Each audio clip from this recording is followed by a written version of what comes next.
Bonjour et bienvenue dans les rendez-vous naturopathie. Aujourd'hui, j'ai le plaisir d'interroger Mélissa Parrain, naturopathe et professeure de yoga, qui va nous expliquer comment la naturothérapie peut favoriser le processus de guérison en cas de burn-out. Bonjour Mélissa. Bonjour. Merci de nous faire le plaisir d'être avec nous aujourd'hui et de répondre donc à mes questions.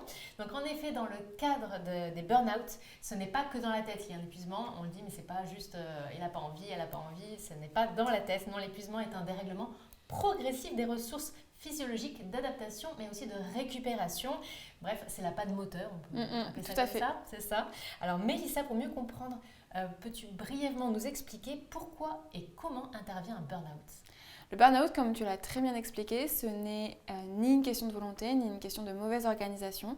C'est vraiment un épuisement physiologique, à la fois physique, mental et émotionnel, qui survient après un investissement prolongé, en général au moins 6 mois, et qui est toujours associé à une charge mentale importante, que ce soit professionnelle ou personnelle. Et c'est important de le rappeler, car on associe beaucoup le burn-out à une situation professionnelle, et c'est toujours un peu lié, mais ça peut être également lié aussi au fait qu'on a une surcharge mentale au niveau personnel, et du coup c'est aussi pour ça que ça touche beaucoup de femmes.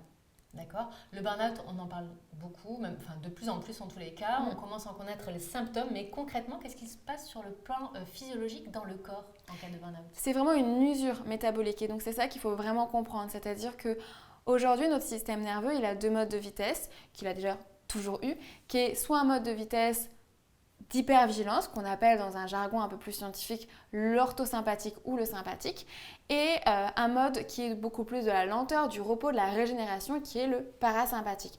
Dans un monde idéal, on ne serait jamais censé avoir ces deux modes de vitesse en même temps, et on est censé alterner. On devrait tout le temps autant se reposer que travailler, et donc ça devrait en permanence être alterné. Le problème aujourd'hui, c'est qu'on vit dans un mode de vie tellement effréné qu'on est tout le temps dans cette hypervigilance, on est tout le temps dans ce stress chronique qui s'installe et qui fait qu'on ne laisse jamais le temps au corps de se régénérer, de se recharger et donc de se reposer. Et malheureusement, ces deux modes de vitesse, si elles ne fonctionnent pas en même temps, c'est bien pour une raison, c'est pour qu'elles puissent à chaque fois se recharger, puisqu'elles elles n'ont pas les mêmes hormones qu'elles mettent en place lors de leur fonctionnement. Dans le cas de la sympathique, la vigilance, on est plutôt sur du cortisol, l'adrénaline, de la dopamine, des choses qui nous mettent en mouvement.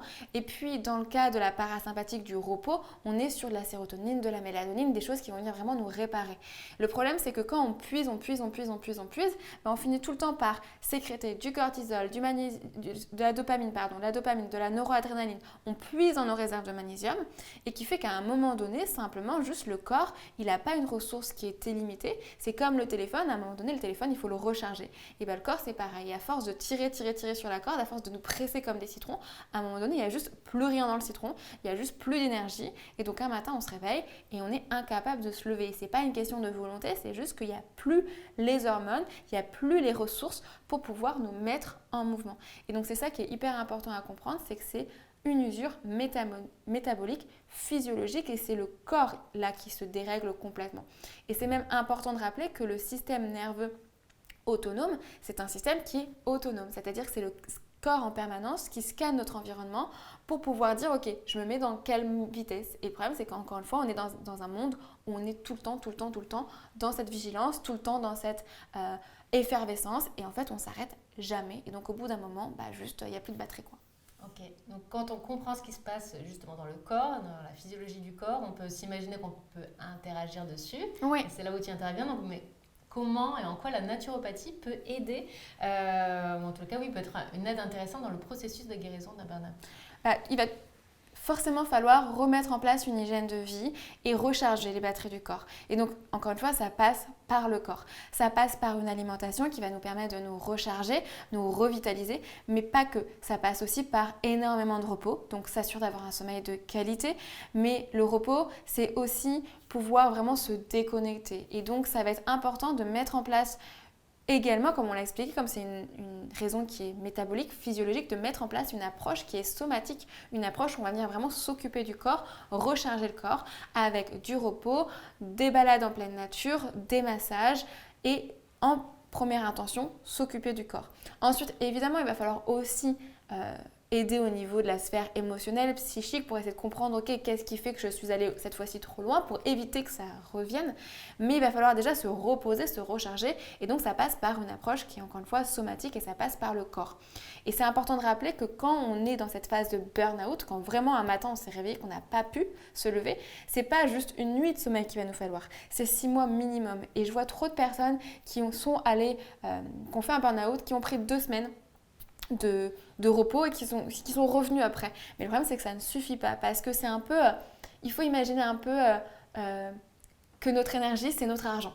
Donc on a à la fois notre argent, notre espèce qu'on consomme toute la journée et donc effectivement on la consomme la journée, on se repose, la nuit on travaille 8 heures, on dort 8 heures et on est censé récupérer notre espèce.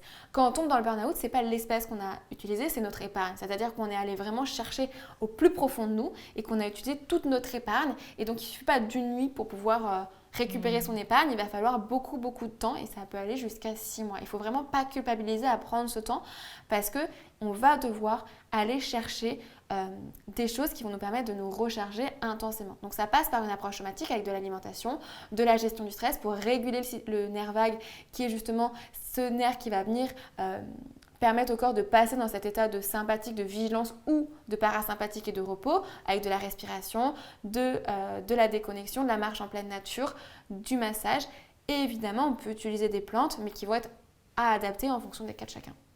Merci beaucoup Mélissa et on le rappelle comme toujours en tout premier lieu quand il y a un problème de cet ordre-là, quand on souffre d'un burn-out, il ne faut pas hésiter à aller consulter son médecin pour diagnostiquer et puis entamer les démarches de soins nécessaires. La naturopathie, elle peut s'avérer une aide vraiment très précieuse, on l'a dit, pour favoriser ce processus de guérison. Et c'est pour cela, Mélissa, donc, que tu en as écrit un e-book. Tu as écrit un e-book sur le sujet, c'est bien ça? Alors j'ai écrit un e-book plutôt qui s'appelle Ma Bible Bien-être, qui est vraiment un recueil des conseils les plus classiques pour optimiser votre hygiène de vie. Donc il y a des conseils en termes d'alimentation, de repos, de gestion du stress, également de développement personnel. C'est vraiment le b.a.-ba et c'est les conseils que je donne le plus souvent en consultation et qui vous permettent du coup de commencer. C'est un premier pas pour pouvoir prendre soin de vous à votre rythme.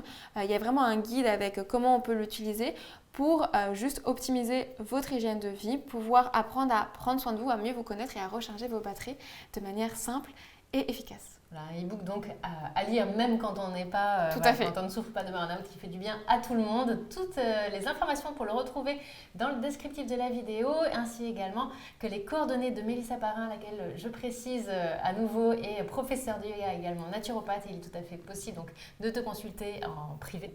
Tout à fait. C'est ça. Donc toutes les informations dans le descriptif de la vidéo également. Il ne faut surtout pas hésiter. Merci beaucoup Mélissa Parrain. Merci. Et merci à toutes et à tous de nous avoir suivis. À très bientôt. À bientôt.